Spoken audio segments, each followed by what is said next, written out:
Right then, really looking forward to this one. Steve Whelan, welcome to Talent Equation. Stuart, thank you. I'm guessing you get this all the time, but I'm a massive fan. So this is a bit surreal talking to you this morning, my friend. I feel like I've known you for years, and you're my ear for the past 4 or 5 years in the car journeys. So if you get the feeling like I know you, it's pretty much true. But yeah, huge thanks for inviting me on, and yeah, great privilege. Well, I'm delighted to have you on because, as I said before we started recording, you're blazing a trail, and or you're out there at least, and you're talking about alternative pedagogical approaches, and you're doing so. I can imagine getting a fair amount of pushback and flack because I certainly have over my years. But before we jump into all of that, tell me your story a little bit. Give us your background and how you got into this game, and uh, why you coach, and why you coach the way you coach. That's kind of the question I ask everybody who comes on the show, more or less. So yeah, tell me the background. It's pardon me. It's quite a non-linear process because I didn't play tennis growing up. I played football. Mm. Wow. And I play football to a decent level, and I just play tennis with mates and play tennis in the off season and obviously around Wimbledon time. And I got into tennis sort of back door. I did a work experience placement at the leisure centre when I was 16, and the general manager took a liking to me, and he asked if I'd be a multi-sports coach for the summer camp. And I agreed, obviously, because I needed the money. I was 16, I had no money at the time. And they had tennis on. And when they said which coach wants to take tennis, no one put the hand up because I grew up in Birkenhead, and Birkenhead just over the road from over the water from Liverpool. 99% of kids played football, and because it was a local authority leisure centre, no one played tennis because even sort of back then, like no one really played tennis. It was seen as a bit of a posh sport in my area. So I Mm. put my hand up, said, "Yeah, I'll take it. I can play a little bit of tennis. I know roughly the rules of the games and stuff." And the kids loved it. And we didn't do anything unique. We just played the game. We just played matches, and I just replicated the stuff that I did with my friends over the years. And the leisure centre manager got feedback that I was really good, and he said, "Well, we'll pay for your level for which was the DCA, I think back then, and we'll link you up with the tennis centre down the road, and you can go and shadow some tennis coaches." And yeah, I was off and running. So it was a complete backdoor route because most coaches who I work with or see in education now, they're all players or they've all played the game to a various decent level. And then there's just me, this footballer, scruffy kid from Birkenhead, sort of walking on the court and saying I'm a tennis coach. So it was a bit of a backdoor entry, to be honest. I know exactly what you're talking about. My parents are from Birkenhead, so Oh, nice. spent a lot of my childhood in and around Prenton and Clatterbridge Yeah. and all those areas. But obviously, my dad was a Mersey pilot, so we moved over to North Wales, like a lot of people from that area did, because it was a bit up and coming at that point, wasn't it? Yeah, so I'm a plastic scouser, really. Um, anyway, okay, so now this is interesting. And I'm curious about this because so you've got no preconceptions about what coaching looks like necessarily because you haven't gone through that whole journey of expecting there to be a basket and balls and someone to and you practice and hit and all that Yeah. stuff, which was the normalized stuff. So you didn't have any of those preconceptions. You just came at it from a basically like a street sort of a street experience, and then Yeah. went from there. Yeah, and to be honest, when I got into coaching, it made no sense because I grew up playing the game and just playing tournaments with my mates. And we never did drills. We never stood there and went, you know what, I'm going to feed you 10 tennis balls. Can you hit them back? It was, right, I'm playing you. This is a semi final of Wimbledon. Let's play. And when I went into coaching and coach education, I remember my first day on the course saying to the tutor, is this how you really coach? Because it was, okay, we need to isolate the skill. We're going to basket feed to develop the technique. And I was like, oh, this is so alien to me. And of course, I had all the comments of my technique wasn't correct and I needed to improve my playing standard. And I was really lucky, to be fair, though, because the tutor on the course, Joe Hagan, she ended up being a good friend of mine. She said to me, listen, you're not a player, but you don't need to be a player. You need to be a good coach. So what Mm. you say, your communication, your coach's eye, your lens, work on that rather than your game. And but other coaches around me say, no, you've got to improve your forehand and your serve's not that good and people are going to make fun of you. But Joe said to me, oh, forget all the noise. Like well, I'm going to hire a tennis coach or educate a tennis coach. Make your coaching really strong. And sort of I sort of jumped in that way. But yeah, there was no sort of I had no previous knowledge. And I know you've said it on the podcast before. Most coaches coach the way they do because that's how they were coached. Whereas I went in completely fresh, but then the peer pressure around me was quite severe because I went into a Okay. tennis center with six, seven national coaches, and they were all basket feeding and shouting and intensity and perfect technique. And then yeah, the street tennis coach there was sort of doing even back then I was doing game based stuff because like I said, the technical stuff. One, I didn't have the technical knowledge at that time either. So I just made sort of do what I had, the knowledge I had was well, this is how you win tennis points. This is how you play the game, kind of thing. So yeah, it was an interesting start, to be fair. It's interesting as well. It's just when you think about that, like that point, it's sort of almost like when you think about the constraints. So you're constrained by what is perceived to be a lack of knowledge, i.e., a lack of technical knowledge, which affords an alternative paradigm around coaching the game, Mhm. work Yeah. backwards from the game. And this is the irony, isn't it? Is that you would have had so many people over the years because it was the dominant sort of skill acquisition paradigm, kind of looking down their noses saying, oh, you don't really know what you're doing. This is the right way to build skill. You have to develop, isolated techniques in these ways, and then you build that way. And the reality being, of course, that all along there was this alternative sort of research paradigm that very few people are ever exposed to. Why? Because it's not what people are exposed to. And that's the frustration I have very often when people, again, sniffily say things like it depends. Yeah, Mhm. if it depends, and if it is about using professional judgment, then it's got to be based on you've been given a good degree of understanding of the varying different skill acquisition approaches in order to make an effective professional judgment, but very few people have. They've either been given because of their educational systems, which are predominantly dominated on one thing, they've given that, or that's what's around them. Like you say, the peer group pressure. So whether you like, it takes an awful lot to resist that.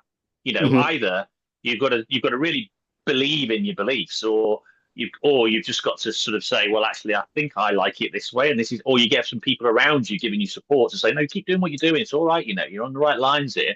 If you don't have those kinds of people, you just conform, don't you? It's natural. How did you resist conforming, by the way, or did you go through a process of conforming and then break away again once you'd sort of experienced both sides? It was interesting because when I first started, I was just given the sessions no one else wanted. Yes. And what was really interesting, I developed some players. So my players Yeah. started winning county championships. And then it was a case of, oh, maybe he does not, he's onto something here. But once I started getting some success with players, I was then pushed towards more of a traditional model because every time my players would go to a national governing body camp, the feedback would come back, well, the technique's not good enough. The serve isn't where it should be. The forehand grip needs to change. So I find myself falling in line because I felt my players were being let down by me a little bit. So for 18 years, there was always this battle in my mind of this is what I'm going after, but this is what the national governing body want from the players. And obviously, once they go to the camps and get these reports, the parents then go to me, well, you need to work on that technique because that's what the national governing body, national coach is saying. So for 18 years, I had this constant battle in my head of what I perceived coaching and what I was being told coaching was. And it came to a head in 2019, and I was going to walk away from coaching because the stress levels were just so high from working in that landscape of the player pathway. And there was a real sort of defining moment. I was working with a young player, and we're working on their serve because obviously the report from a national camp was their serve wasn't good enough. And we Mm. spent, I'd say, 6 to 8 weeks working on this serve. Really technical, really isolated. And after 6 to 8 weeks, it looked really good. So we decided to put him into a tournament. I would go to the tournament with the parents to see how the serve would hold up under match conditions.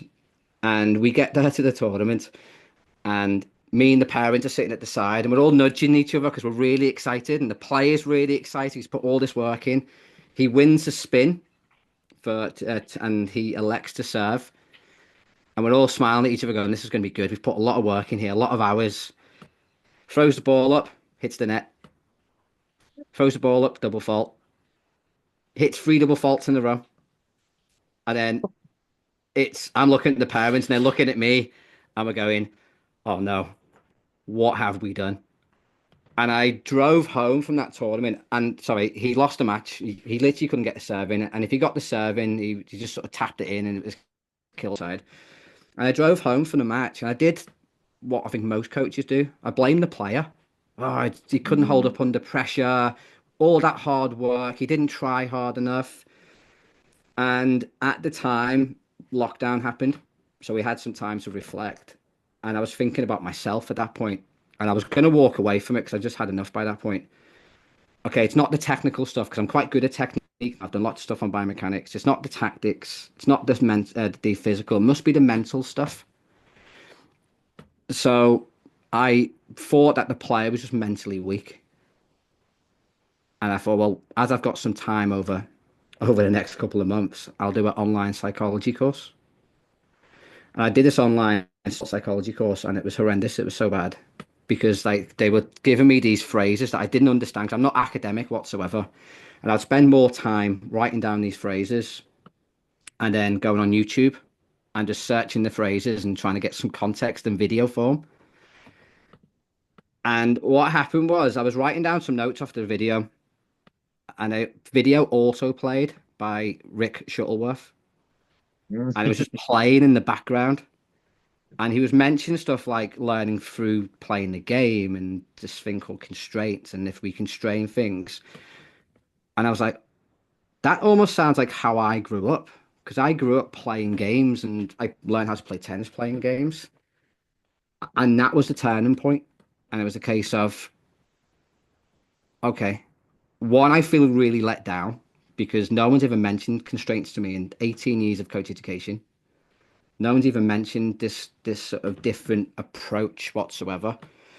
And that's when I started to go back towards a play-based model of coaching. So bit of a long story, but that's sort of it was like 18 years of falling in line, then having that breaking point and that very random video playing on YouTube that started me on this new journey and this new path. Wow. God, there's so much to talk about as far as that's concerned. Hey, just bear with me a second. I just need to press pause. So, so much to talk about there. In particular,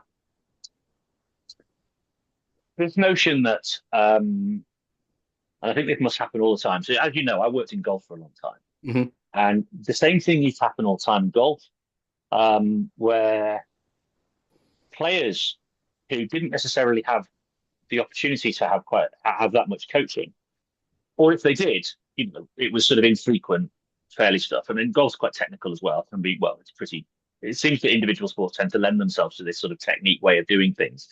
Obviously, the dynamics of team games, people are sort of, I guess, sort of think that they understand there's going to be a bit more chaos. But when it's an individual sport, even an individual sport with an opponent, it tends to be that everything gets minute guy, doesn't it? And everyone gets really super analyzed. Anyway, but one thing I noticed was like the kids would go to the national camps and the national coaches would like, obviously scratch their chins and then be like, oh no, well, your technique's not quite right. And and it again, it's through this whole thing of looking at human performance through this technical lens Hmm. and the aesthetics. And so it's not necessarily even looking at like the performance, like, is this particular uh techniques, or is it particular skill? Is it performing? Is it delivering? Is it achieving the goals of the individual? It's more that it doesn't look right, or or it might also be that it needs to. Maybe it's not that it's a technical issue. It's more that we need to enable the individual to maybe improve their repertoire or develop more power or whatever it might be. Fine. But talk about it in those terms. Talk about it in terms of the outcome it needs to generate, the game outcome it needs to generate, not that it needs to technically be better. like visually, technically be better. It needs to perform better.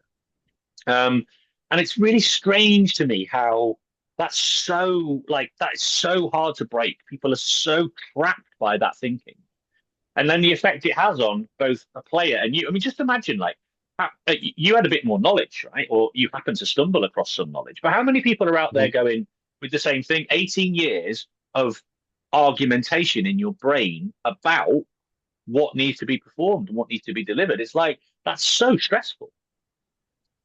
Yeah, it is. And even quite recently, sort of 18 months ago, I had the same issue where a player went to a regional camp and his service action was a bit like a cricket ball. So his elbow Mm. was relatively straight. It wasn't a classic 90 degrees that it should be, apparently. And he got this report back from the regional coach, and his parents were going crazy, saying, "You need to fix it." Reply to the parents was, "Well, he's winning matches. Like he's getting serves in, he's winning first serve points, he's successful now." And this player was 9 at the time, and like we don't know how he's going to develop. Like when he hits puberty, his action's going to change massively anyway. Like we don't know what type of body he's going to have in 3 4 years. And I fed that back to the regional coach, and the regional coach at the time, yes, but all the players around him have that elbow bend. And I was like, that's probably not the best sort of context to use because, again, like you said there, he's winning. He's performing with that quote unquote action. And I remember quoting back to the regional coach was, well, back in the late 1800s, someone served overarm for the first time, and everyone said that was weird and it will never catch on. Now, I'm not saying a bowling action will catch on, but you can't look at something and go, "Ah, that's not, it just doesn't look right." If, like you said there, you're getting the performance. And later on, when he does develop and he goes through puberty, then okay, it might change anyway. But it still happens till today where, again, the LTA released something recently about how they look for talent or a player pathway. And the first thing that's on the board is technical, technical base. And it's like, wow, like this is 2025 and there's so much stuff out there to show that again these kids are changing day by day. Like we've no idea what that player is going to look like next week, never mind in 4 or 5 years. So it's still that traditional tennis, a bit like golf. You're saying that it is a way of playing that's more effective, but it's crazy. It's really interesting. What's really interesting though is whenever you read the biographies of the greats or those who've been, one of the things they nearly always talk about is a childhood full of experimental play, similar to what you talked about. Those pickup games almost. I mean, your sort of tennis upbringing similar to mine. I was that kid that Wimbledon came on the telly, and there I was, at our tennis courts up at they were pretty ramshackle up at the school, but you could be on. They were free, and you could be on them, and Mhm. it took a bit of work to get the nets level and this, that, and the other. But it was like I'm taking on all comers. Yeah. Never thought about playing doubles because you never saw it. It was always singles, and I would play from 9 in the morning, sometimes till 9 at night. You'd be dragging me off. Um, but it was just some of the best times. Just when you get a good game against a good opponent and you're having a proper ding dong, it was the best. And probably similar to you, I had different problems probably with my approach and this, that, and the other. I had a falling apart beyond board book of tennis by my bed, which gave me some ideas about the way I was going to play and all that sort of stuff. Never developed the double-handed backhand. Always wanted that classical, beautiful, flowing single-handed topspin backhand. Never quite got that as good as it could be. Got not got too bad, but that whole kind of play and I believe if I had the resources, because I got rated. I tried to get rated at one stage, and I Mhm. got rated, but you couldn't play. I couldn't get to tournaments. Parents couldn't Yeah. take me. They were working, and but if I reckon if I could have got on to the sort of circuit, so to speak, I reckon I would have done all right because I was a good match player. I'd find a way to win. I could kind of beat anybody once I worked out what their strengths and weaknesses were, and then I'd have a strategy to beat anybody. I could serve and volley. I could chip and charge. I could play from the baseline. I could lob. I could play. I could do all sorts of different ways of playing. Why? Because you have to, don't you? Mhm. So it's just fascinating to me that you're right. Like, how is it? Like you say, it's 2025. Why can't we open our minds to some different ways of thinking and operating? And that's a scary thing now for me in this space because I look at my players and the amount of structured tennis they play. There's nothing unstructured no more. They're Mm, just having coaching upon coaching upon coaching, and all those skills that you developed and I developed playing with our friends. These kids aren't getting that opportunity because again, I see it on a daily basis where you might be doing a session, you pull off a drop shot, and it goes in, but then the coach is telling you no, it's wrong because we're not working on drop shot today. We're working on the forehand cross. And like, no, you just hit an amazing shot because you've seen the opportunity for the drop shot. But then these kids are getting told, no, it's wrong because that's not what we're working on. And that mm, happens on a daily basis. And I'm thinking, like, it's interesting because tennis coaches will always moan that our players now are poor problem solvers and decision makers. And then yeah. you watch the normal lesson, they're not making decisions, they're not solving problems because they're just hitting the ball over and over again. And a bit like yourself, like if I play a match today, I'll probably find a way to win. And that's the way I coach my players. Like tennis is relatively simple. Just put the ball in a position where your opponent can't get it back. How you Mm, achieve that doesn't really matter. mm, But like kids now, like most of my players, they don't play any tennis with their friends. It's always a coach or a parent on the side of the court telling them how to play. And we wonder why tennis, again, coaches say tennis players are poor problem solvers and decision makers because we're not allowing them to have the freedom to express themselves or find solutions themselves. yeah. And actually, I think it's one of the funnest, one of the most fun aspects of sport. Well, for me, it always has been anyway.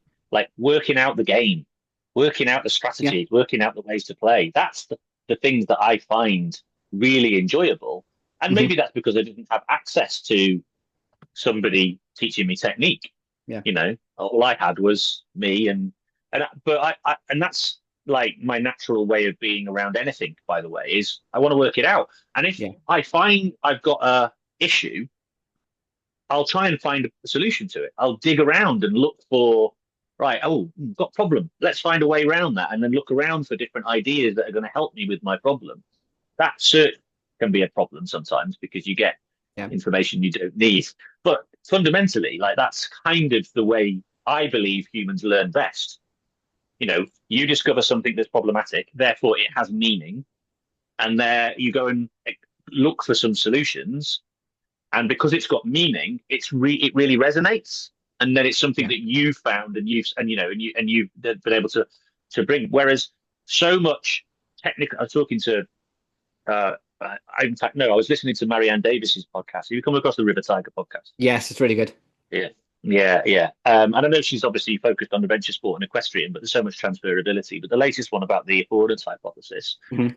I sent her a message afterwards just to say, oh, it's really interesting. Because one of the things that she talked about in there with repetition, and people, I think, associate repetition with skill. But the problem is most of the repetition is meaningless Yeah. because you're being taught something that somebody else thinks you're going to need.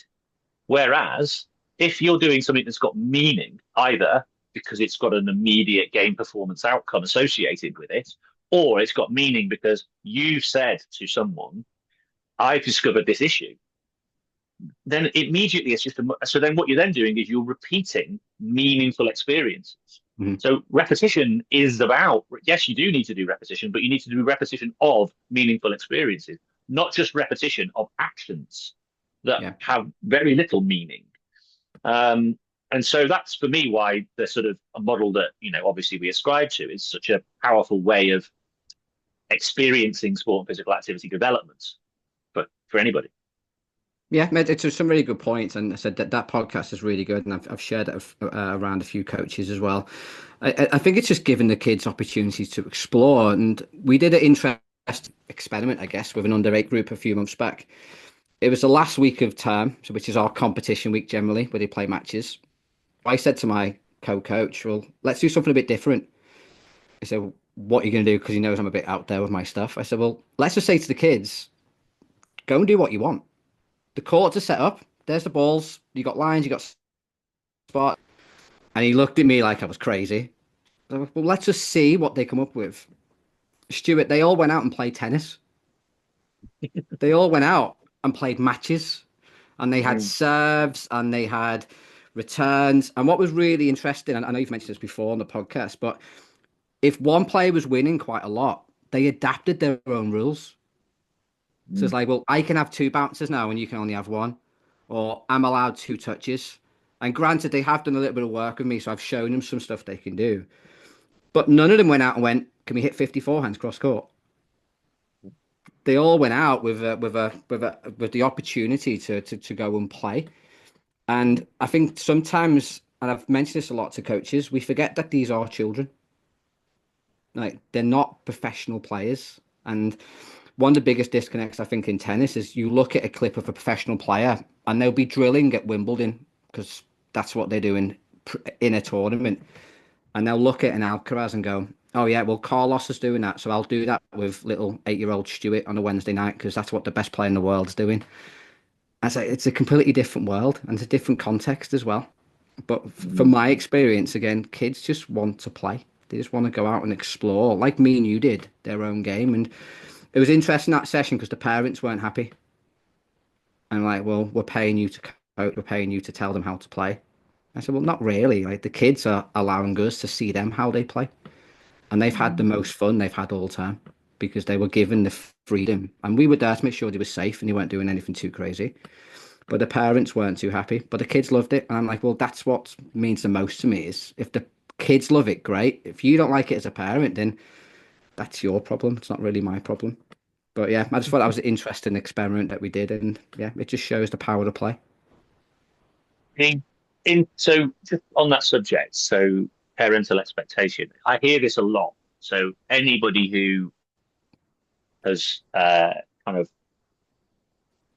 uh, bought into or adopted, a kind of a non-linear pedagogical approach, they they come across this. The parents have an expectation of what they think good coaching should look like, Hmm.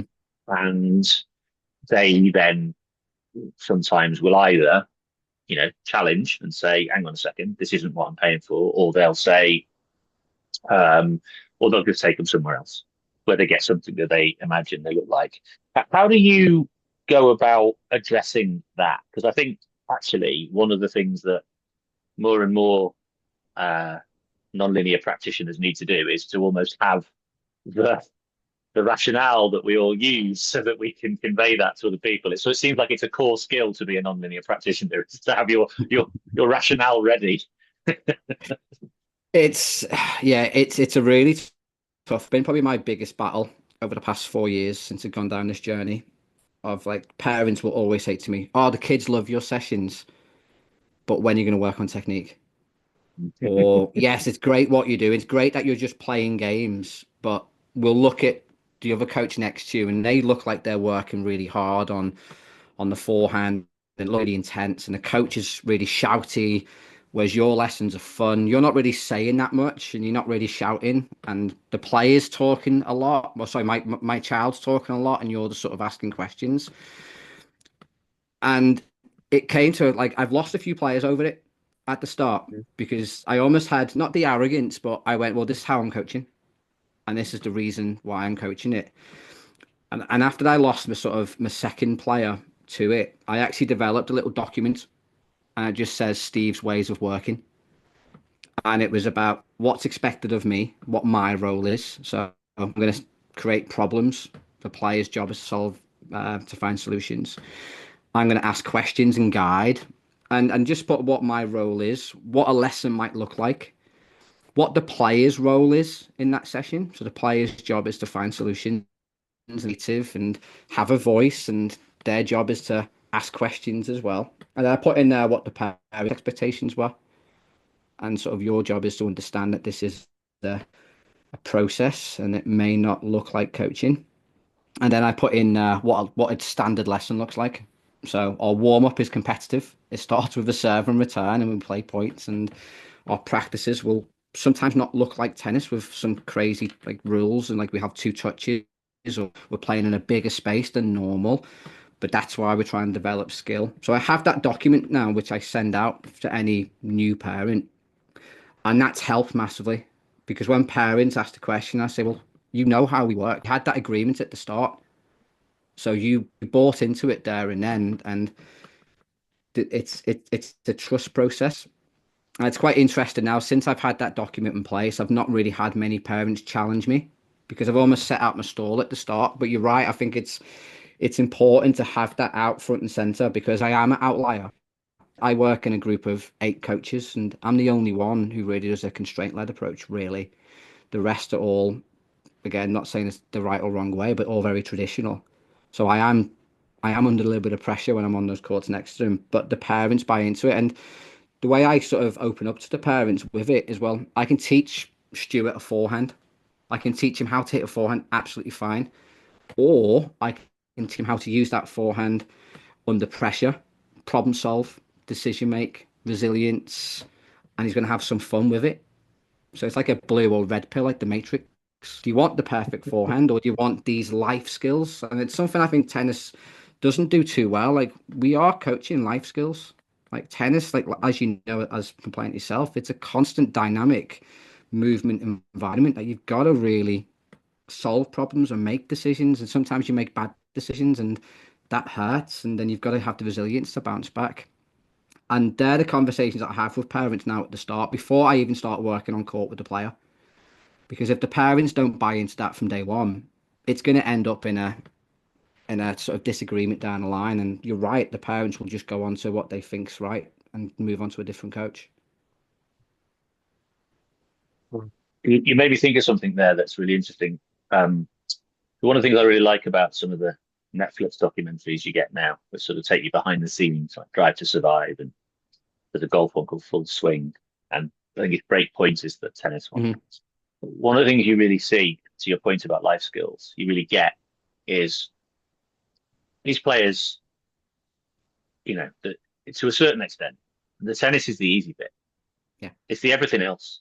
yeah. And the ones who really become like serial winners or serial champions are the ones who can withstand the heartache and emotional roller coaster that comes with playing an individual sport that is so exacting, so obviously physically demanding, but also Hmm. it's the emotional ups and downs that determine the outcomes of matches, really. Yes, obviously you still got to execute points, but you see you see players, don't you? They get into the pits of despair and either fight back or don't, and then they have to deal with the ramifications and all those sorts of things. And that is an important component, I think, for young people to experience. And if all you're doing is, really quite sanitized, relatively low stress, kind of rinse and repeat style technical activities, even if they're a little bit more representative, because you've got the dynamics of the hit and this, that, and the other, but you're not getting that having to sort of pick yourself off the floor and hit a slice backhand with the ball was right down by your feet at a time when you're, you know, a breakdown and looking like you're going to lose the match. Like that's what you need to experience. Um, and that doesn't happen. It's just too sanitized. And I think we're robbing, actually, in many ways, that's one of the brilliant things about the game, is you find out things about yourself. You understand. Like I remember when again, I'm going back to my childhood, but my avatar was Michael Chang. So he never gave up. Like he wasn't necessarily the best, I mean, he was pretty athletic, but he just never gave up. He ran everything down. He was my avatar because I just loved that about him. And because that's something that I aspired to that, right? So I became that gritty, scrappy, never say die kind of warrior type. And that definitely transposed into other aspects of my life, certainly the gritty, scrappy bit. But yeah, I mean, it's just, so I do think you make such a good point that people probably I haven't necessarily appreciated as much is that, sort of the ecological approach that's baked in. That's Yeah. like a feature. You need that there. Otherwise, you're not developing the proper representative learning design experiences. Yeah, it's a really good point. And you see that a lot within tennis. Like I've not got the stats in front of me, but the amount of kids who play tennis, sorry, have coaching in tennis, is quite high. It's in the millions every month. Mm, The amount of yeah. kids who play matches, you're looking at a couple of thousand. And for Wow. me, and I've said this before when I've talked online, tennis coaching, we're almost teaching ballet. We're teaching these perfect moves in sequence, and then we send these kids to a tennis match, and it's a mixed martial arts fight, and they go into this Mm, arena, and they haven't got the skills, and they're not used to it, and their opponent's in their face, and they're trying to beat them, and because they've never had that in training, it's like, well, I'm never doing that again. I'm one and done. I'm playing one tennis tournament, never playing again. I'm going to go back to the safety of tennis coaching, where there's no consequences, where everything's sort of like you said before, all low stress. And I'm not mm, saying my lessons are these mixed martial arts fights, but we create it, and they are losing constantly in tennis. You lose about 49% of the points if you win a match. And when I see these players who are in less representative programs, when they go to matches, when they make one error, they blow up. They blow up because they've been told how great they are, and they practice in such isolation that they never miss. But when they miss in competition, deal with it. And that's where you get the tears and the racket abuse. And it's, well, the coach has given you the skills to cope in that mixed martial arts arena. You're a great ballet dancer. Like you've got great moves, but that's not the sport. Like I mentioned before, like tennis is a one-on-one racket combat. Like I'm trying to beat you. I'm not trying to play tennis with you. I'm playing tennis against you. And the vast majority of tennis lessons, it's all working together. And like you mentioned a few times, it's just how to hit the perfect shot. For me, tennis is relatively simple. Put the ball in a place where your opponent can't get it back. Like you were saying about when you played tennis growing up, find a way to win. And that way might be unorthodox, but that's the reality of the game. And that's why our tennis competition numbers are so low, because people go to lessons and they don't actually compete. And this has resonated quite a lot with me because my daughters both play girls football now. And my youngest daughter started playing this year, and she's been to, let's say, 12 practices. mhm. She's played 12 matches. She goes to practice on a Wednesday, plays a match on a Saturday. There's kids who will have 50, 60 tennis lessons and never play a match. And it's like, why are you having tennis coaching? And I had it recently with my county team, whereas one of the parents were not happy that the player wasn't selected. And I said, well, if you look at matches played this year, you've only played a handful of matches. Yeah, but we're having coaching. Our coach has said that we're not ready to play matches yet. And I was like, well, why are you having coaching if you're not playing matches? It just doesn't make sense to me. Like it's almost like a boxer who trains really hard in the gym and never fights. But that's the culture that we have, especially well in tennis in general. It's tennis is coaching now. It's not the sport that we grew up playing, because Yeah. coaches are so dominant in that space. You're right, though. I've seen this as well with quite a lot of adults who have tennis lessons. Yeah. They never play. So I used to, well, I say used to. I only relatively recently stopped, but I was playing, competitive tennis, quite a lot, and I came back to it in later life, and I really like the competitive tennis.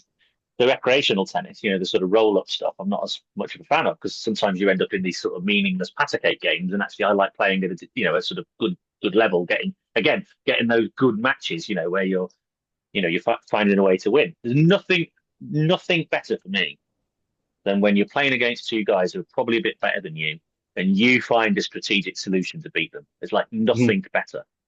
Um, anyway, but yeah, what I was going to say was that I think I've seen adults doing this. It's like a workout, isn't it? They're basically paying for personal tennis training, and all they do is rally, and they get a good sweat on, and they come and go, "Oh, it's brilliant that was." Right. So it's basically fitness, isn't it? And Yeah. I do think a lot of training, but I love that thing you said there, though, that basically they're getting taught ballet, but actually tennis is an MMA bounce, isn't it? It Yeah. is, and like you're right, you're finding the thing that works. Whether it's like you say, whether it's if striking isn't working, we're going to grappling or we're going to submissions or. or something like that. It's you're finding the thing that's going to get you. And actually, the best I think are the ones who are the most adaptable, not just the ones who pound and pound away and hope for the Yeah. best. Yeah, and that's what makes tennis unique because there's so many different ways to play the game. And we have lots of game styles and also we have different court surfaces and stuff like that. Like it's such an adaptable game. And even sort of like different conditions. Like 1 minute you play and it's sunny, then the rain comes. Like you've got to change how you play. You've got to adapt. And the scoring system's completely unique. And I say to lots of my players, like, you will serve differently 40 love up than love 40 down. You will move differently because the environment has changed, the score has changed. And I get the point about competition. A lot of people say to me, yeah, but competition's scary, or it's scary to play competitions.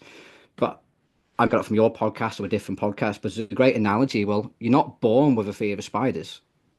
Like I've got a Yeah, 9-year old. If he sees a spider, he'll pick it up. But until someone says, no, that's really scary, do not pick that spider up, he's intrigued by it. He's sort of he's interested in it. And I think we do the same in tennis. We say, oh, competition's scary. You need at least 20 lessons before you can play a match. And then we build it up and then we have that massive disconnect. And then it does become a scary, it does become that mixed martial arts fight that the players aren't ready for. Was my opinion that the first lesson you have with me, the first thing we're doing is playing a match because I need to know how you play in a tennis match. And that might be in the service boxes, it might be with a slower ball, but it's going to be at your level. But I need to see how you play. Whereas most coaches, first lesson, oh, we'll do forehand today without even seeing it in context. And it's and then we wonder why we have that massive disconnect from the coaching to the game. And I don't know about other sports, you have a better insight than me, but in tennis, and I think that's why certain racket sports like pickleball and paddle will lose and go off tennis players to that. Why? Because you can just pick it up and play it. There's no coaching yet. I think that's coming in, but just go and play. But all pickleball and paddle is different forms of tennis. It's crazy. there was a. I've often thought this. If there was a recreational form of tennis that was accessible to everybody else, but basically you just took the serve out of it and you just Yeah, basically played underarm tennis, or a game that's often played, isn't it? Is basically like a rallying game. Three times over the net, and then we start playing the point. Which is a classic sort of warm up activity, but yeah, with an underarm serve. Because the serve, I think, is probably the barrier for a lot of people because obviously it's a difficult action, isn't it? And yeah, it's so kind of acute, i.e., if it doesn't go in, point doesn't happen. yeah. Whereas if you're underarming it, in the rough vicinity of the area, and then off we go, then we play. And it's interesting that I've often thought that to make tennis more appealing, you might want to offer a genuine recreational match format that doesn't involve the overhand serve. But I know that's going to be semi-sacrilegious to suggest these sorts of things that you should remove really important elements. Or the other one is, you know, um, just one serve. Yeah. So everyone has to slow their serve down. Basically, they start with a second serve, so again, it makes it more appealing. Or bigger service boxes. It wouldn't be difficult, would it, for every tennis court to come with a bigger service box, like put on the lines. Like lots of sports do this, by the way. Like so, for Yeah. example, field hockey, they changed the rules where you had to, whenever you had a free kick around or a free hit around the outside of the circle, you had to be 5 yards. So they put 5 yard hash marks. So every pitch then had to have these 5 yard hash marks put onto the court, sorry, onto the pitch surface, which obviously takes a little bit of time for it to wade through. But anyone can do that.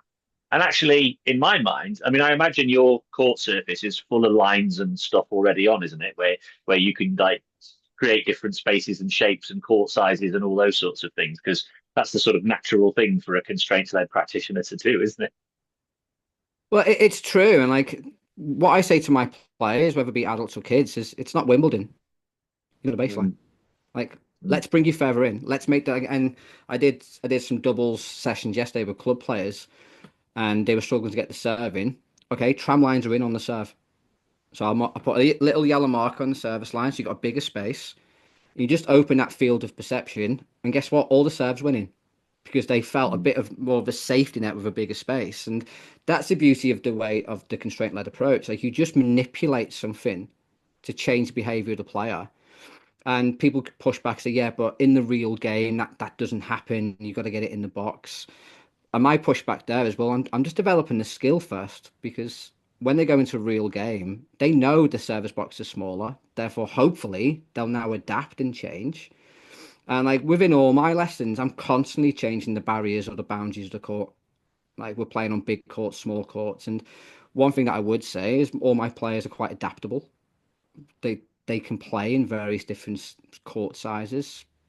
Again, because it's not training. It's our space to explore and develop different skills. And I think sometimes tennis is too regimented of, well, you're an adult, so you can't play with a slow ball. They're just for kids. And if you look at pickleball is virtually what we call red tennis. It's a smaller court, slower ball, smaller rackets. It's the exact same game without the overarm serve, like you said. And adults love it. Why? Because it's smaller, it's social. You've got lots of rallies and dinking and donking, whatever it's called. I don't really play pickleballs, I don't know, so don't kill me, pickleballers. But it's just a smaller version of tennis. And it's interesting because all the national governing bodies around the world now are panicking and they come up with these great ideas of their alternatives to pickleball. I'm like, you've already got it. It's called tennis, smaller court, which you've already got. You've had that for 20 years. Like short tennis was around before even I started playing tennis. And it's mad because again, with a traditional view, that's the court. You have to learn how to play in that court. Whereas me and you will see it. No, that's just a space. And we can manipulate that space to suit the needs to play in that moment. Yeah. Yeah, it's interesting because I've seen obviously some of your posts, and one of the reason I knew that was because whenever I see a photo that you posted, it's never the court; it's always Yeah. courts within courts within courts. Yeah. Yeah, it's just changing. It's just changing those boundaries. And something that I took from Rob Gray. Like it's probably the easiest constraint to use because it's visual rather than sort of rule-based constraint. And again, the players sort of buy into it as well because sometimes if a player's struggling, okay, we'll make it a little bit easier for the player. Or if the player needs to develop a bigger swing, I'll just make the court bigger and just give them more space to open that racket up. And the players really buy into it. And I think a big part of it, though, like we mentioned before, is making sure the parents understand what I'm doing. Because sometimes they'll Mm, look at those court shapes and go, what on earth is going on? But then I'll explain to them, listen, working on Stuart's swing a bit too short. We're going to try and make the swing bigger. So I'm going to make the space bigger. So he's got more room to explore that. And then the parents go, okay, that's great then. But yeah, it is normally courts within courts within courts. Um, you made me think about my doubles partner. He'd struggled for ages with his second serve in particular, but his serve he just to dump it in the net all the time. And he's quite decent. He was quite a decent server. And he had some lessons, and they were always talking about ball toss. And then he became one of these people, who four or five ball tosses before he actually hit a serve because it wasn't in exactly the right place. Yeah. And we did some work on it because obviously, it was causing us some headaches. So we got together. I said, look, let's just do a bit of exploration. And what's interesting is, isn't it? And I'm just thinking about this. So, individual sports, generally speaking, the focus of attention that the coach brings to the player is usually really quite close. So it Hmm. tends to be something that the person is doing in their movements that we work toward, that we work to try and improve, ball toss or whatever it might be, or Yeah. way we're throwing our racket over, whatever it is. And I don't work like that at all. I always, being ecologically minded, I always think about, okay, what is it that we're going to do in what are the cues in the environment that we should look to help an individual see the problem through a different lens. Hmm. So, okay, so what's the problem? The problem is we're hitting way too many balls into the net. Okay. So I created a task, which was I said, right, I'm going to create a space that's about 2 yards at the end of the service box. And I'm going to say that you have to hit the ball into that area, not into the service box, into the area 2 yards beyond the service line. If you hit the ball into the service box, you have failed in the task. And boom, right? He then hit uh, 10 serves into the service box, like Yeah. beautiful serves right into the corners. And he was absolutely cock a hoop. And I went, yes, but you failed in the task because the task was to hit it beyond the service box. And then he started to do that. And then what we started to do is, so then he got it beyond the service box, even though he was happy that it was coming in. And said, no, you got to go beyond the service box.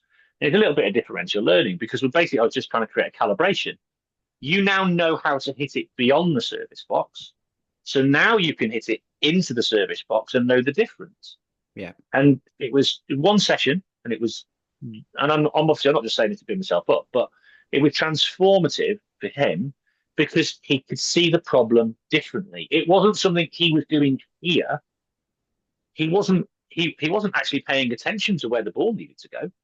So he'd do a ball toss and still dump it into the net. He had a target point, essentially uh, in the scientific language, they talk about a distal focus of attention, but a focus of attention of where am I trying to get the ball to? And actually, then he had a framework to actually work out.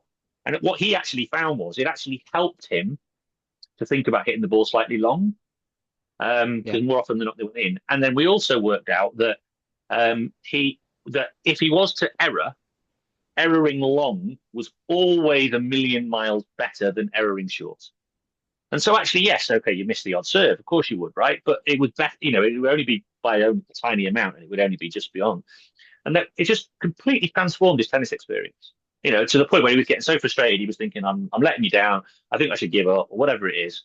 And then all of a sudden, now he becomes this, really quite powerful server, but with a lot more joy, purely because we just looked at the problem through a different lens. And I mean, that's a really natural way of doing it for me. But it's really Mhm. interesting, isn't it? How all of his other stuff up to that point had all been about something he was doing with his body or his ball toss that really, in actual fact, didn't have very much bearing at all on where the ball went. I think you've missed a trick, mate. I think you could be a tennis coach. That's pretty good. And it's interesting because like I did something similar yesterday with those adults where they had to serve past the service line. So they had to go between the service line and baseline. Because what was happening was they were just slowing the racket down because they were scared of missing. So a bit like your Yeah, friend, like, oh, it's second serve, so I'll just go slower. And I was like, well, yeah, if you go slower, you're going to get tense. It's going to drop into net. Okay, second serve, you can go past the service line and just free them up. And then what starts to happen now is they start to play around with their ball toss so they can strike it more in front, and they're starting to work out to not push the ball but strike the ball. And through an ecological lens, like you did there, you just create the environment for them to explore. Whereas the vast majority of tennis coaches, if I went to a tennis lesson and said, I need to work on my serve, it's, well, the ball toss has to be here. And I'm like, well, no two ball tosses will ever be the same. Like, and I said to the group yesterday, like, it was a 2 hour session, and I said, your ball toss will be different at the start of the session to the end because you're going to get tired. Your ball toss will be different, like I mentioned before, the score. So a bit like you, okay, well, don't focus about how you're doing it. Focus on what you're trying to achieve and look at the impact on the returner. Like, don't just focus on what you're doing. And it goes back to the classic book of In a Game of Tennis. Like that yeah, internal focus just makes everything seize up. So get that external focus. And I think sometimes as tennis coaches, I've been guilty of this in the past. We just give players lots of fluff and useless mm, information because we believe that's what tennis coaches are supposed to do. We're supposed to tell you where the ball toss should be, and we're supposed to tell you where the elbow position should be on the serve. And all that does is just cause conflict within the player. Because, like you said, the amount of times I see players throw the ball up and catch it, I'm like, why are you catching it? Oh, it's not in the right place. And I'm like, well, you don't know if it's in the right place until you hit it. Like, you need feedback, you need information to realize, like you did with your friend, to recalibrate. So my general constraint for my players, Stuart, if you throw that ball up, you have to hit it. You have to hit it, and then you can work out whether or not it was quote unquote in the right place. But I think that's what it goes back to what I was saying before about my stress as a traditional coach. I'm so much more relaxed now as an ecological coach. I don't feel the stress of constantly finding answers. It's just more freeing for me because I'll say to my players, I haven't got the answer, but together we're going to work it out. Like, let's work it out together because I can't just give you a stock answer. And I say this on coach education as well when I educate coaches. We need to stop reaching for in the case of emergency handbook.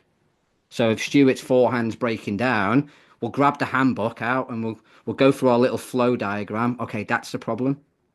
Forget that. Let's just look at what the issue is and work it out together. And for me, that's just more empowered and freeing for me. Like I'm less stressed about it because it's exciting as well because you're explorers and are very well, I am anyway, in my nature. I like being creative, like you mentioned before, creating the courts within courts. And sometimes I get it wrong. Sometimes I will set something up and it's a disaster. And the Mm, old me would have been really annoyed and I would have drove home thinking I'm a rubbish coach. Whereas now I'm like, I'm glad I had that experience because I knew mm, I took it a little bit too far. And the week mm. after, I'll come in and I'll change it a little bit. And it's interesting because there's been a few times when I've said to my players, "Oh, I'm sorry, I've got that wrong," and they're like, "What? No, I'm sorry. Like I've completely got the wrong end there. Like let's try something different."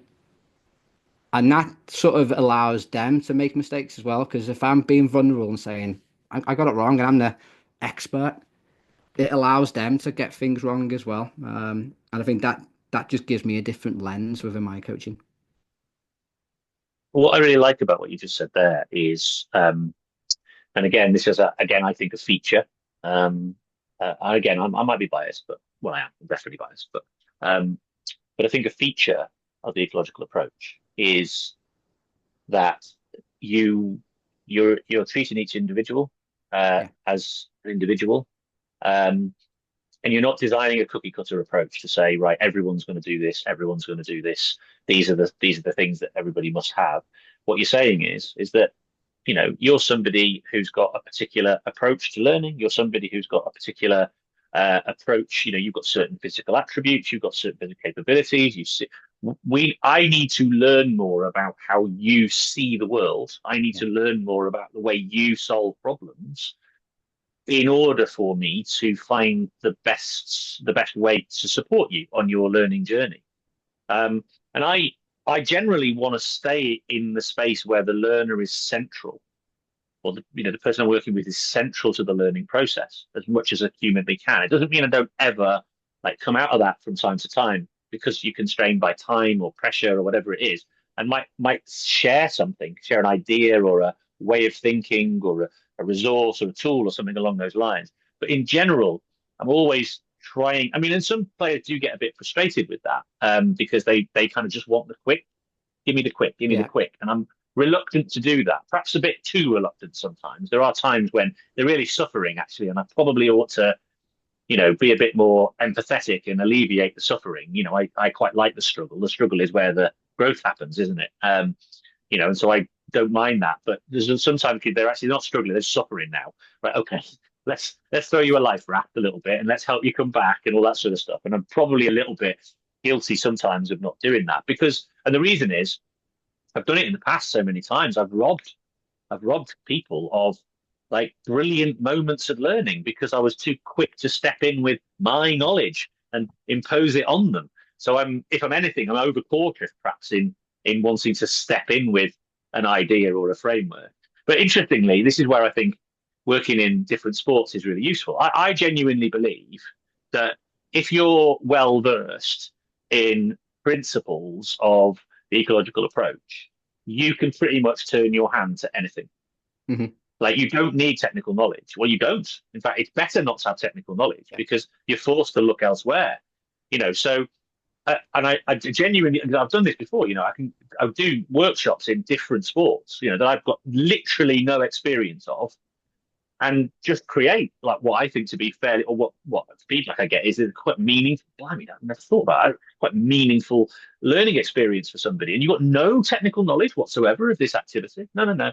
I'm just thinking about what are the kind of fundamental elements of this activity, and what is required of the learner to be able to explore through it. Okay, let's design a space, and then what we'll do is we'll adapt within it together and see where we get to. And I'm sometimes fascinated by the stuff that comes up. It's like, wow, blimey, that was great. It came from nowhere. yeah, And it's like you say, I'm an explorer. I like that. But I can also understand why some other people find that extremely destabilizing and scary. To be that open-minded to possibility, they need to go in with a clear idea of what they're going to do. Because if they don't, but I also wonder how many people are out there who've never been given the opportunity to be explorative as a coach. And Yeah. I think like it's so impoverished, and it must, I don't know, I feel that's why I feel so passionate about wanting to share the ideas, because at least then it gives people an opportunity to say, oh, maybe there's something in this that I could try.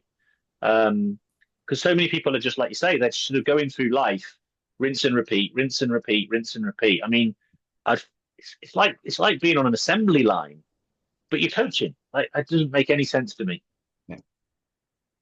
There's so much in there that resonates with me, and I think going back to those first 18 years, which I called the, the tough years, I would plan every lesson minute by minute. Every lesson would be planned, what I'm going to do for warm up, what I'm going to do for my practice, and what really frustrated me was, well, you might not react positively to the first game, and then I'd blame you for being not focused and you're lazy and you need to do this. And it stressed again, goes back to the whole stress. It used to stress me out because I couldn't work out why Stuart couldn't perform these very simple actions and how you couldn't follow my lesson plan. When I started going down the ecological route, I stopped planning lessons and I'd probably have an intention. But for the first, I would say the first 8 months, I would drive to the tennis centre worried because I had nothing planned. So for 18 years, I'd go with my lesson plans and they'll be in my bag if I needed them. And now I'm going with no idea. And I'd be so nervous and so anxious. And what if it goes wrong? How do I know what I'm going to do next? Whereas tonight, when I go to work, I've got an intention with the player, what we're going to explore. And then the player is going to take me on the journey. And what I found really fascinating now, especially when players work with me for a couple of months, they will start changing the constraints. And I may say, well, let's try having this size court. And I'll go, no, can we try it this way? Or can I have an extra touch there? Or can I win an extra couple of bonus points for that? I'm like, oh, I love that idea. I didn't even think of that idea. And to me, that's what coaching is. And I call it coaching in the moment. Like I'll go to work tonight. There'll be an intention what we're going to go after. But I've no idea what that lesson's going to look like. And sometimes it goes well and sometimes it doesn't go so well. But that's the fun part. And that's what I think has of given me the energy for coaching again. Because every single session's different. And I've no idea where it's going to go. And I look at other coaches in and around me and they'll be delivering the same lesson the whole week, whether it be an 8-year-old or 18-year-old. It's the same lesson over and over again, rinse and repeat, rinse and repeat. And I was that coach many years ago. And it's not fun and it's stressful. And you just get annoyed all the time at the players. And now it's a case of, well, I'm not really in charge of my lessons, which I know sounds quite crazy. My players are in charge. I'm just there to help and guide them. And it just gives me a new lease of coaching. And I'm so much more relaxed now. And I love my job. Whereas 4 or 5 years ago, I couldn't think of anything worse than going to work. Yeah. I mean, again, that's so powerful, and I do wonder how many people are out there. It resonates with me as well. I mean, I was that annoyed.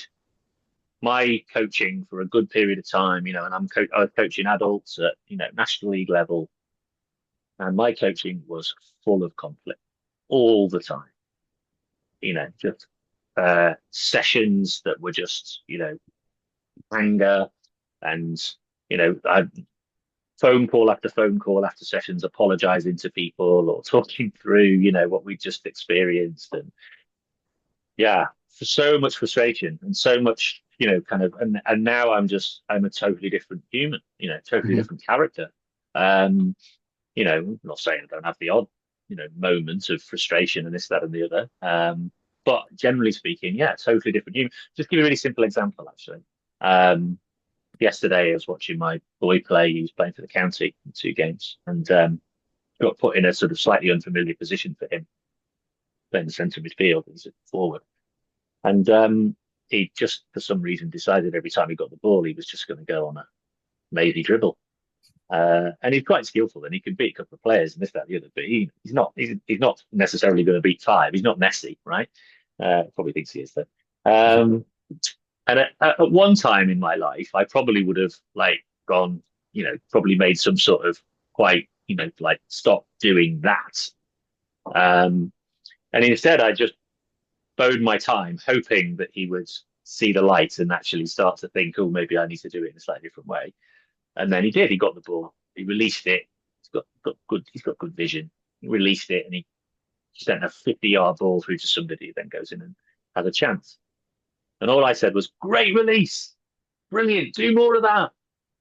That's the only time I kind of got vocal in the thing. But it was because I thought to myself, right, yeah, the way you're going to add value to this boy's experience, 17 now, is to just catch him being good and Yeah. reinforce. And I wouldn't have thought like that previously because I'd have been on correction mode. I'd have had my deficit detectives, and I'd have been right, let correct, correct, correct, as opposed to having my strengths lenses on, which I let Stephen Rolnick, and going, right, let's talk about when you do the good things and reinforce that. And then he goes on and does about two, three more of those kinds of things. And go, right now, we're starting to cook. Um, so yeah, it's a sort of different mindset, and it changes who you are as a human. And like Hmm. you say, it's so kind of empowering. And I love what you said, actually. Where my mind went when you were talking about sort of them being in charge is a good friend of mine now is working in motorsport. He was talking about he talking about rally driving. It's like being the co-driver, isn't it? You're sort of Yeah. you've got the pace notes, so to speak, and you say, "Oh, crest here," like and just all those sorts of things. You're not the one. You haven't got the steering wheel. They've got the steering wheel. It's Yeah. 100% their journey, and they can crash and they can go in the right space and they can go quicker, slower, whatever it might be. And you're there as a co-driver, giving them the support they need to be able to do it as well as they can. I really like that notion of coaching, the Yeah. alongside, guide by the side type sort of idea. And it really takes a lot of pressure off me as a coach because I mentioned before on the podcast, but like for many years, people see me as having all the answers. And more often than Mm. not, I didn't have the answer. I had a stock answer. I had something Yeah. that might have worked. Whereas now, like I mentioned before, it's a case of, well, let's find out. Let's find a way of making this more successful. And I like the story with your son because like that powerful sort of positive reinforcement is huge because again, I'll do the same with my players. Like you may make 4 or 5 errors and then you'll have a moment of brilliance. Oh, Stuart, I really like that intention. I really like what you did with that. And you'll see the difference in the body language. The head will come up, the shoulders will come up, the smile will come out. And then if I compare that to 4 or 5 years ago, I would have been having a go at you in that first error. I wouldn't have let the 4 to 5 errors come before you had that moment of clarity. I would have been quick to jump in because that's what I perceive my job as being. And a lot of that was brought in through education, but also my peers around me because that's what all the other coaches were doing. And that's what my perception of coaching was. And I mentioned before, once I started down this route of ecological dynamics, it was like I was frustrated that no one has ever shown me this before and no one's ever presented it to me. And I thought it was new. And then when you look back and Gibson was in the 70s, it's been around way before I was born. And for someone who works in coach education, it was never been presented to me as you know what, there's an alternative method here. It's not just the information processing. There's an alternative way. And a lot of my early posts, I think a bit like just were quite argumentative and tennis coaches are killing the industry and stuff like that. And but that for me was born out of frustration of I've been not lied to, probably maybe a bit too strong, but I wasn't given the opportunity or wasn't allowed to see this different method. And it's completely changed how I coach. And you're right, it's completely changed me as a person. Like even when I'm outside of tennis, I'm much more patient and relaxed and I see the world a little bit differently. And that was almost hidden away from me, which I think brought out a lot of frustration and still does in some of my posts. And some of my posts, people think I am a little bit conflicting. But it's a case of, well, I've been through the journey of a traditional coach. I know what the effect is on me, first and foremost, and the effect on the players. And it's not all that positive. Was this alternative approach? I'm much happier, and I guarantee if you speak to many of my players, they're much happier and relaxed as well. And it's just yeah, it's having that. We talk about empowerment of players, but it empowers coaches as well. Mm. No, I mean, again, no, I think it's such an important point. And I've spoken to so many people over the years with similar stories, like, I was, close to the end, decided, found something else. It's almost through desperation you find other things, don't Yeah. you? And then you're on a different journey and all those sorts of things. And you're right. This point about newness is such an interesting area because similarly, everyone thinks, oh God, yeah, oh wow, this is it's not new in the sense that, like you say, the ideas and thinking have been around a long time. Hmm. Quite new as a research space in sport, or newer, let's say, but it's new because no one's ever been provided. Well, here's the thing: it is provided to coaches, but only at later levels. So it's Yeah. often seen as something that coaches, we're only going to give it to you, we're going to give this stuff to you when you built your foundation. And I think that's wrong. I actually think that's a very patriarchal, if you like, or sort of parent-child way of thinking about human education. I actually believe that we should, at a much earlier stage in education for coaches, we should uh, provide a choice architecture around, like, okay, so let's say that the jury's out, right? So there's no actual scientific consensus that one's better than the other. I mean, I've got my own view, but let's say there isn't, right? Not enough support. Okay, at the very least, present the various alternatives, present them all, because I do think actually there is I think that this approach suits certain personality types or certain people who have a certain way of wanting to experience the world. Like, I do know that, for example, there are some people, obviously, who lend themselves to quite process orientated occupations. And so I Hmm. actually think that the very sort of procedural and technical approach to coaching appeals to some people. And I wouldn't want to take that away from somebody if that's what they feel really comfortable with. But for other people out there, who are, kind of generally, I grew up with, my mother was loved the dramatic arts and stuff like that. And my brother went on to be, a trained actor and an acting teacher and this, that, and the other. So the sort of that space, the sort of creative artistic world was always kind of part of my upbringing, play, exploration, had a lot of freedom as a child. So of course I'm going to be led towards those sorts of approaches to learning, and they feel more natural to me. But I understand other people would want something that's more prescribed and given much more narrow parameters. Fair enough, not a problem. Problem is there's no choice. You get Hmm. given one option, really, or the dominant paradigm in education and the wider world looks like that, and we tend to just gravitate towards that and think that's the normalized approach. So this is still seen as being, the ecological approach is still at the moment seen as being something that's a bit radical, a bit out there, and anybody who ascribes to it is a little bit, you know, what's the word I'm looking for? A little bit on the edge and all that sort of stuff. And I don't think it is at all. I think this is a very normal way of learning. It's a very natural way of learning. It's how most people probably learned before we had coaches with technical models. This is how, anybody became good at anything. And so I believe it's been with us for thousands of years.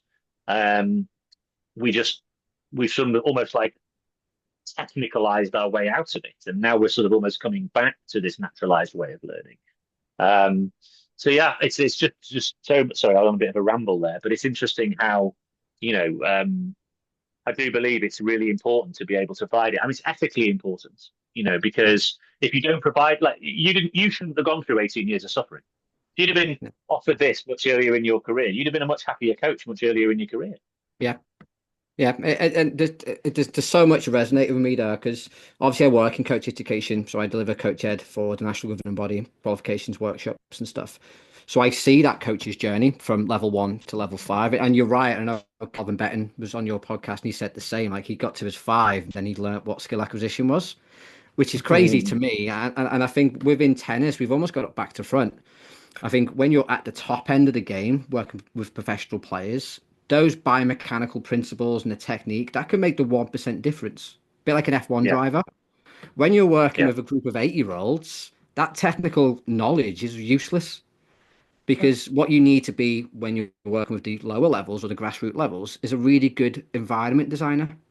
So when we're going through this coach education journey, when we're starting off with the coaches, it should be more about practice design.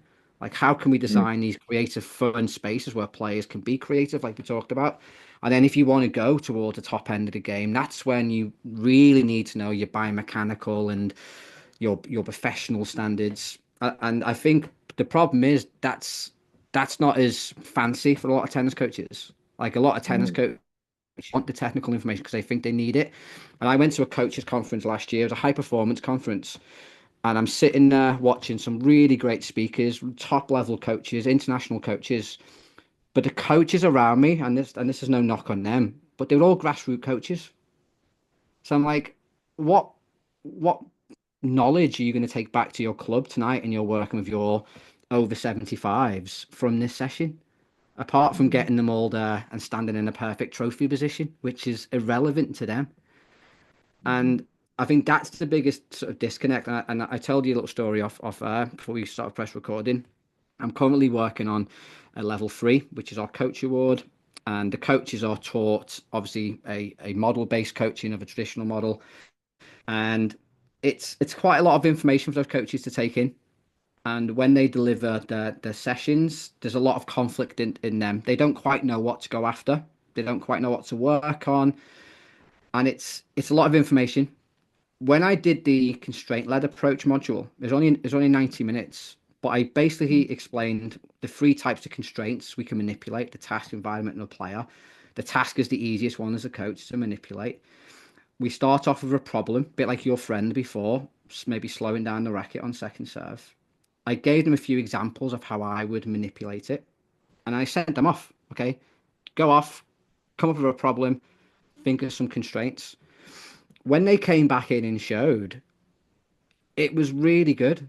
They came up with some really great creative ideas of how to improve technique via constraints. And what was really interesting, when they went back to their traditional model, they weren't that creative. They couldn't think of anything. So what they fell back on was their prior knowledge. And they almost were just coaching what they knew, not what they were seeing, if I'm making any sense here. And for me, that was like a light bulb moment as a coach educator. It's like, well, are we sometimes over constraining our coaches with models and frameworks and technical models and tactical models? Should we not just, maybe like we talk about my players, let's just have an intention and then allow these coaches to come up with ideas? And these are new coaches, they're not very experienced coaches, but they can design task constraints given the opportunity. Agree with the whole notion of you need experience first. They need a little bit of guidance. But I think a bit like a player, like we were talking about, they just need the space to actually be creative and not told, oh, that's wrong. Oh, you can't do that because that's not how we coach. Well, there's no right or wrong way to coach, like you said before. There's more efficient and effective ways. And I think that's where, and I loved your whole series on coach education is broken. And I get coach education is tough and it's hard to be a national governing body. But I think sometimes we're over educating these coaches. I don't think they Yeah. need to know half the stuff that we teach them on these courses. We just need to teach them, okay, what does a good environment look like, and how can and what do players need and want now. And I think more often than not, I've done lots of rants online on this. We're teaching we're almost future proofing players. So we're looking at, again, using the example of the kid before. Well, at the age of 12, his serve needs to look like this. So if we work on it like this now, it will transition to that. But my argument is he might not be playing at 12. He might give up. He might quit. So why not, again, to use Mark Bennett, why not just give him sort of what he needs today? Make the best of what he has today in the moment. And I think that's where coach education gets it wrong a little bit. It's almost we need to give them these frameworks. I'm not so sure we do. That's just my opinion. No, I do agree. And I, again, I mean, like you say, I've talked about this quite a lot, but I think and because we do that, we actually marginalize a lot of people from entering coaching. We Yeah. make it, we make it too, um, like we just overkill it and people are put off by it and we over academize it. It's not even a word, but I've just made it up. And actually, what we should be thinking about in the early stages is saying, well, if we were serious about it, let's think about what is it the participants are looking for. And I know it's a balance between needs and wants, but in many ways, let's say you can't develop a kid who doesn't turn up. So let's Yeah. make it an experience that they're going to find really enjoyable, meaningful, developmentally appropriate, and all those sorts of things. And then once we've got them into the idea of this is a game that they love and they enjoy and they can't wait for, then we can to start to support how they might want to improve once they're going on that developmental journey and they're Yeah. making some investments and all those sorts of things. But we're working at it the other way around. The idea of oh, actually, we've got to make the early stages of sport like school. It's teaching and it's Yeah. instruction and it's about repetition and it's about like basically doing your sporting times tables. Like, why Yeah. would anyone do that? It's just no. I mean, so it genuinely makes no sense. And everyone keeps talking about, oh, we need to take a much more player-centered, athlete-centered, child-centered, customer-centered approach. We have all this insight about what people are looking for. But then, fundamentally, we end up in this horrible situation where it just doesn't work out like we wanted to work it out. We wonder why. It's mad. And I say to coaches all the time, you have to understand these kids between 9 and 3 o'clock have been told what to do, when to do, how to do it. So when they come to your session at 4, they don't want the same. Like we have to create an environment where have fun and explore. And I was just resonating with me there as you were talking. I was at a club the other week and I was watching a session. And the coach, to be fair, is doing what the right things. They're teaching athletic skill, throwing and catching, jumping through hoops, jumping through hurdles, and all that stuff. 3 times in the session, the players go to get their rackets, and 3 times the coach says, "Don't need them yet." And I'm like, these kids want to play tennis. Like, and I get the physical literacy development and stuff, but these kids are coming once a week. So let's just play tennis. Let's just play a form of tennis, whether that be with balloons or smaller courts, bigger courts. But these kids want to play tennis. And more often than not, we're teaching them skills that they don't even need. Like I said before, they might not be playing in 5 years. And my big thing with all ages, and I work on a player pathway, my number one goal is to make these kids fall in love with the game. Let them fall in love with tennis. And then hopefully they'll still be playing tennis in 20 years' time. But if it's a bit like you say now, if it's like school, they're not going to stay around that long. And I've had this issue before. Like I've had successful players, but 90% of my players aren't playing the game no more. And that's on me generally because I probably haven't given them the love of the sport to keep them in it. Hopefully now in 20 years' time, 90% of my players will stay playing tennis and only 10% aren't. And I just think the role of the coach is warped. You mentioned there about education. I'm not an educator as a coach. Like you said, a great example. I'm just a co-pilot. I'm just there to facilitate, hopefully getting kids involved in the sport. And I don't know what's like in other sports, but I think tennis has gone down the rabbit hole of coaching is the main part of tennis now. We're losing the elements of the sport. That's my rant, Stuart. Sorry. No, no, good way to wrap it up. Don't even get me started on physical literacy. Good God, that's another podcast on its own. Um, Listen, it's been great having you on. And I mean, the stuff you're putting out there is brilliant. And please keep doing it, even if it is a bit combative. You know me, I don't mind a bit of combative, war on drills and all that jazz. I think it's just a way of creating a bit of reappraisal. So many people have got in touch with me saying it was war on drills that got me into this. Just listening to that one, and it's partly because it's called war on drills. I think it gets Yeah. shared and it creates a bit of outrage, and you know how the algorithms work. And when you actually listen to it, it's not quite that, but it's a bit clickbaity, I suppose. But that's partly because a bit like you, I'm so passionate about it, Mhm. and I believe that so many people have. Well, I think kids are getting let down, coaches are getting let down, and therefore, we need to keep sharing this stuff. So the fact that you're blazing a trail in tennis, and I know there's people out there who think like I think there's a growing community of tennis coaches who have probably bought into this idea, and slowly they're growing it, and you're doing some of that. So more power to you. What's the best way for people to get in touch if they're interested or curious or they've got questions or they want to know more? Yeah, they can check out. I'm mainly sort of more proactive on Instagram. So my tennis coaching on Instagram, or my website is mytenniscoaching.com.